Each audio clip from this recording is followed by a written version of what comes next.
Ei, gente, tudo bem? Esse vídeo é para a matéria de cinesiologia da UFMG. É um vídeo referente à palpação do complexo do cotovelo, punho e mão. Eu vou fazer uso dessa caneta preta para ajudar na demarcação das estruturas referente às partes ósseas. Meu nome é Laura Jardim Nunes e eu espero que vocês gostem do vídeo. Então, gente, para começar o nosso vídeo, eu, com a ajuda de um modelo, vou mostrar para vocês a palpação óssea das estruturas. Para começar, a gente pede, né, para ficar com o braço bem relaxado e com a nossa mão em formato de pinça, a gente consegue sentir duas proeminências ósseas, que são chamados epicôndilos do húmero. A gente tem, respectivamente, o epicôndilo medial e o epicôndilo lateral. Aqui o lateral e aqui o medial. Entre eles, a gente também consegue sentir uma proeminência, só que agora essa proeminência faz parte da ulna, que é o chamado olecrano da ulna. Se você fizer uma flexão, você consegue ver ele com maior clareza, e popularmente é o que a gente chama de cotovelo mesmo. Então aqui a gente tem o epicôndilo lateral, o epicôndilo medial e o olecrano da ulna. Então, gente, aqui eu fiz as marcações do epicôndilo lateral, do epicôndilo medial e do nosso olecrano. Continuando a palpação, partindo do olecrano, que igual eu disse é um processo da ulna, a gente consegue, indo em direção ao punho, sentir todo esse osso. E isso é o que a gente chama de borda ulnar. Chegando aqui na região do punho, ainda na ulna, a gente consegue ver nessa região bem distal o processo estiloide da ulna, que é como se fosse um chifrezinho, bem nessa região aqui, ó. E se a gente pedir para a pessoa fazer a pronação do braço, faz a pronação, por favor. A gente consegue sentir aqui a cabeça da ulna, que também fica bem mais proeminente.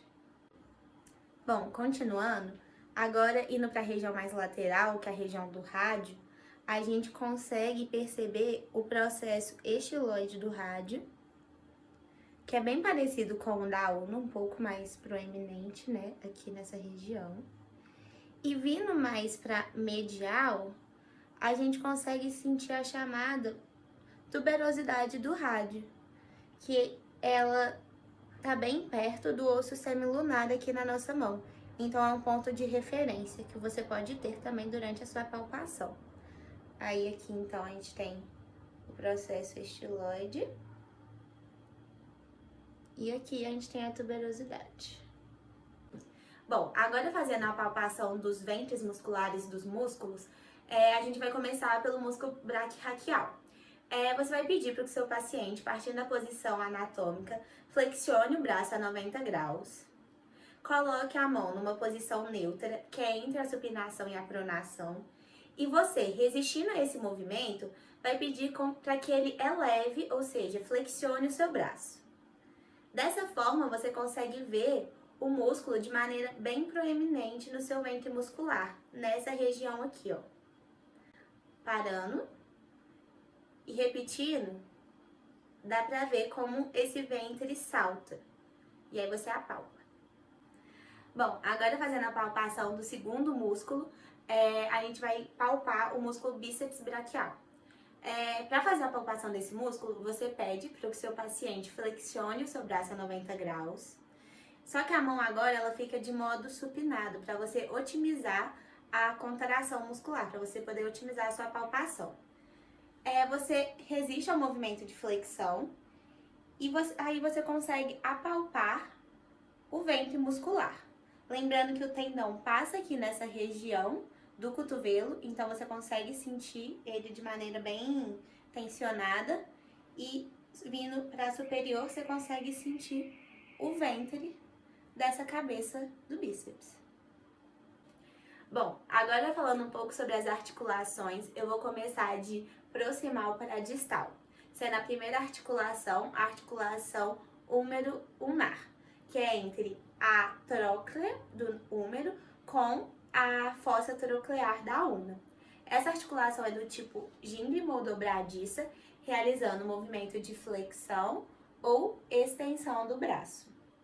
Quando a gente pensa na artrocinemática dessa articulação, como em cadeia aberta você tem a ulna mexendo em relação ao húmero estático, você tem uma cavidade côncava sobre uma convexa, fazendo com que o deslizamento e o rolamento sejam feitos na mesma direção, que é superior e anterior.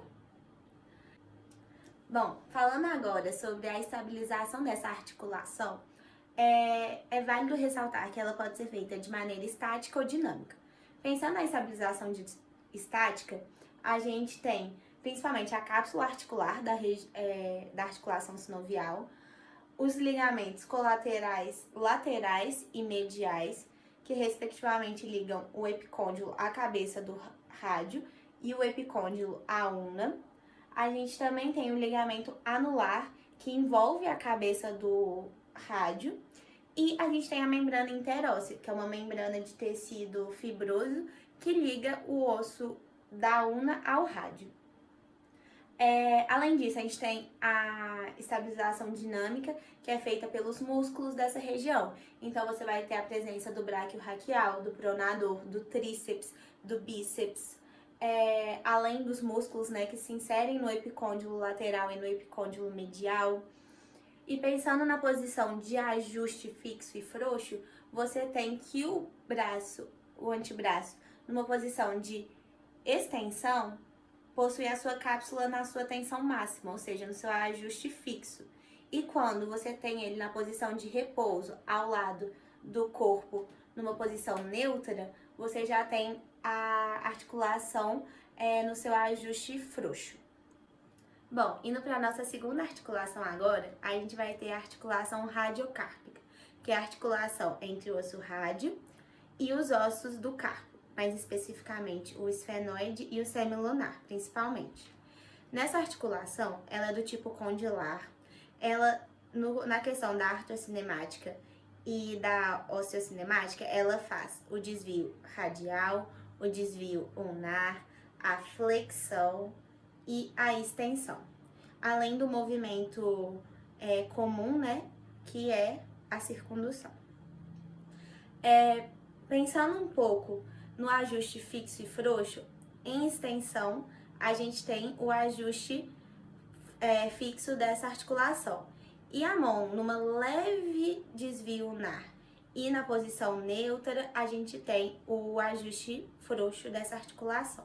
Agora, em relação à osteocinemática e à artrocinemática, quando a gente faz a flexão dessa articulação, você tem um deslizamento posterior dos ossos e um rolamento anterior. Porque nesse caso é o contrário? Porque os ossos são cavidades convexas e o rádio é uma cavidade côncava. Então, você tem a artrocinemática oposta à osteocinemática. Quando você faz a extensão, você já tem um deslizamento para anterior e um rolamento para posterior. Na questão do desvio ulnar e radial, os ossos eles se comportam de maneiras semelhantes, tendo um rolamento para superior e um deslizamento para inferior. No caso, o deslizamento do desvio ulnar, ele é para lateral, enquanto o deslizamento do rádio é para medial. Falando um pouquinho da estabilidade dessa articulação, a estabilidade estática ela é feita principalmente pelo ligamento colateral radial, pelo ligamento colateral ulnar e pela cápsula articular. Pensando na articulação dinâmica, a gente tem os próprios choques entre os ossos, os processos estiloides da ulna e do rádio, com os ossos carpais no desvio radial e ulnar. Além disso, a gente tem os músculos dessa região atuando como estabilizadores.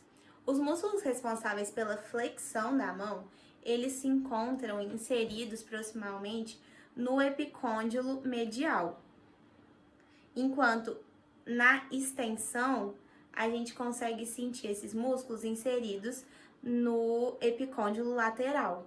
Por fim, a gente vai falar sobre as articulações interfalangianas, que são entre as falanges médias, distais ou proximais e médias.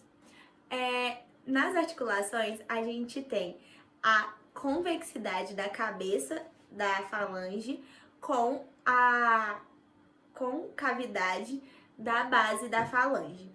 Essa articulação, então, ela é do tipo dobradiça também, e ela tem a sua osteocinemática e a sua artrocinemática para o mesmo sentido. Então, tanto o deslizamento quanto o rolamento durante a flexão, por exemplo, vão ser feitas para anterior.